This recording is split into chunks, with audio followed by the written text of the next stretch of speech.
The Flash 74, Joshua Williamson writing with Howard Porter on the art. This is part 5 of year 1, and the Turtles came back from the future. He's got old Flash with him.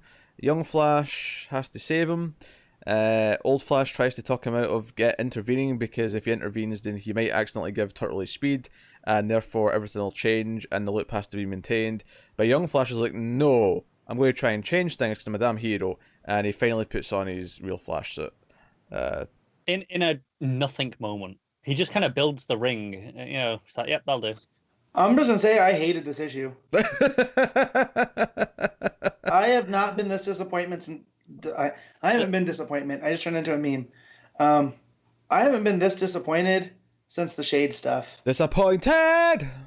Exactly. Kevin Sorbo. There's a panel of him putting together the ring and got it, and then I guess that's it. To its credit, there was a panel of him working in the ring in a previous issue. Sure, that's but fine. You but can't build up to that. Yeah. I don't understand why you've got the ring before the suit. That makes no sense. I'm just playing devil's advocate. I get that, but like, there's been no talk about, like, even you have his future stuff go. Oh, so you haven't learned how to turn the Speed Force into a suit yet, huh? Just like as a little thing, and then that's what gives him the idea. Oh, I can do this. Right? Wasn't that always more of a Wally thing, though? No, but always the suit was from the Speed Force. That's why it was in the ring, I thought.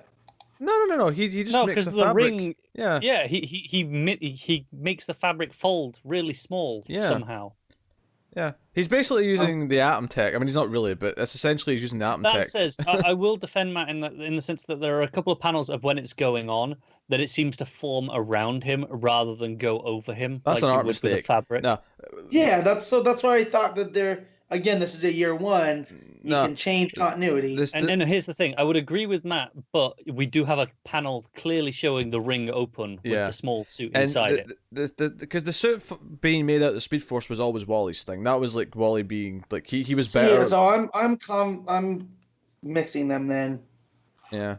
The problem is this issue does indicate both directions in some mixed messaging, because like I say, you got the ring open with the suit in there that you can clearly see, but then when he's actually putting it on, the page before the full reveal, you can see it forming around his head rather than going over him like a fabric would.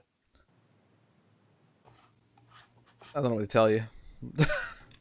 It's just sloppy. Like there's no build up to it. There's Well, obviously, I didn't like this issue. I've been complaining about this stupid shoehorned in future plot, and this entire issue is future Turtle and future Flash are in present day.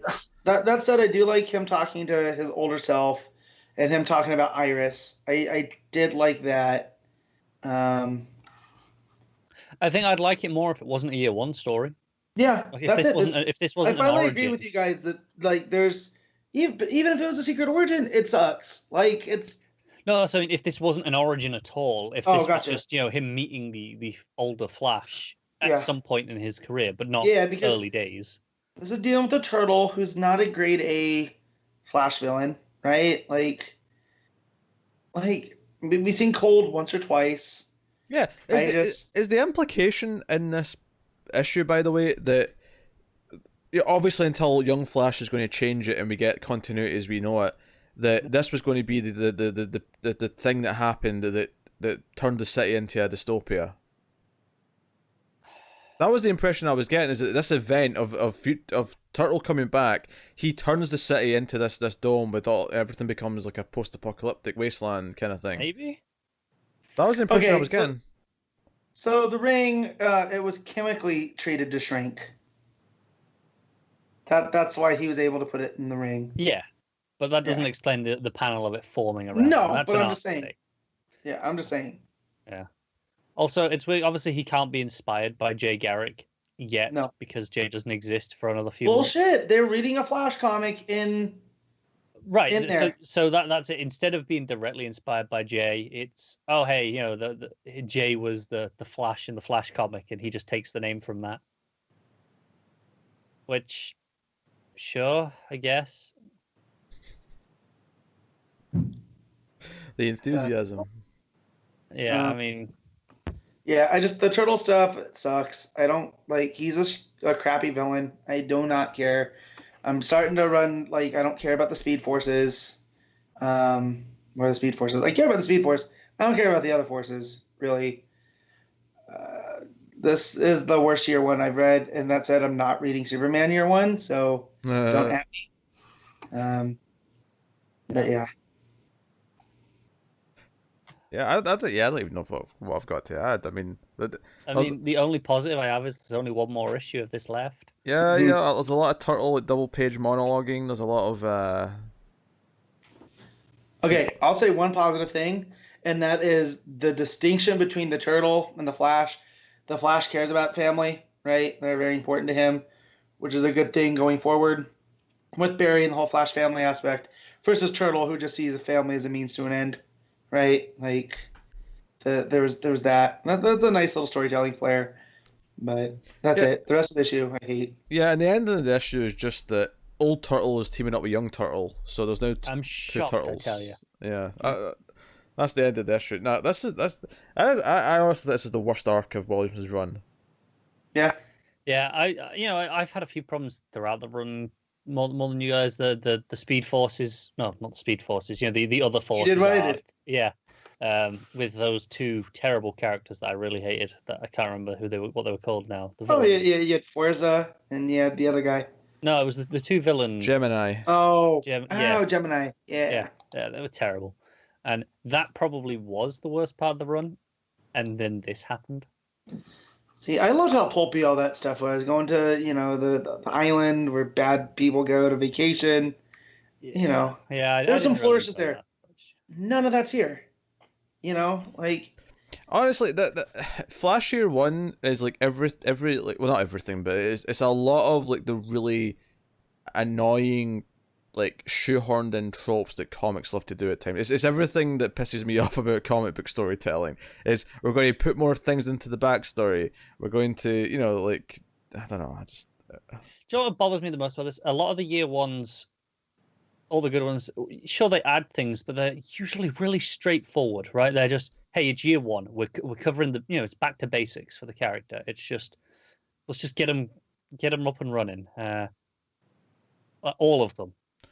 Not counting Superman. Ignore that one. I mean that's the appeal of them. It's basically saying let's do a proper TV pilot of it, so that the rest of the stories have something to play off of. Exactly. Whereas this is convoluted time travel, breaking a loop. What? Because obviously back in the Golden Age or even the Silver Age whenever they started characters, it tended to be like a 2-page origin story for the most part, right? Yeah. So that's why we had to go back and be like, hey, we should probably expand Batman's origin into an actual story. Decompress it. Yeah. So and that's fine. Like Batman, Green Arrow, Robin, Batgirl, all of those are great examples of year ones that kind of expand on the origin, but don't overcomplicate it. They don't add in so much stuff that it's ridiculous. They're still very much, early days of that character. And then there's this that is never going to sit on a shelf next to those other ones, is it? No. It's a shame, but I don't think I've read Batgirl year one. Oh, Batgirl year one is great. That's I still put Green Arrow year one as the top of my list.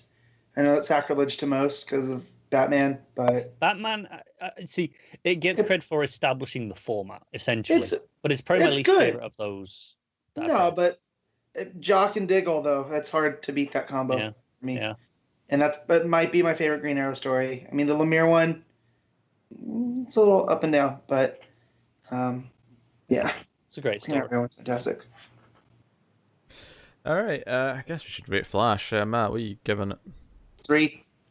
A 3 on Matt scale's nuclear. This that's like a 1 me. for everyone else. Oh dear, Connor. Like a 4, but just because I almost don't care anymore about this story. I'm just kind of waiting for it to be done and we can get back to something proper. Yeah, at least I know there's only one more issue. Yeah, I'm going to go with the 4 as well. So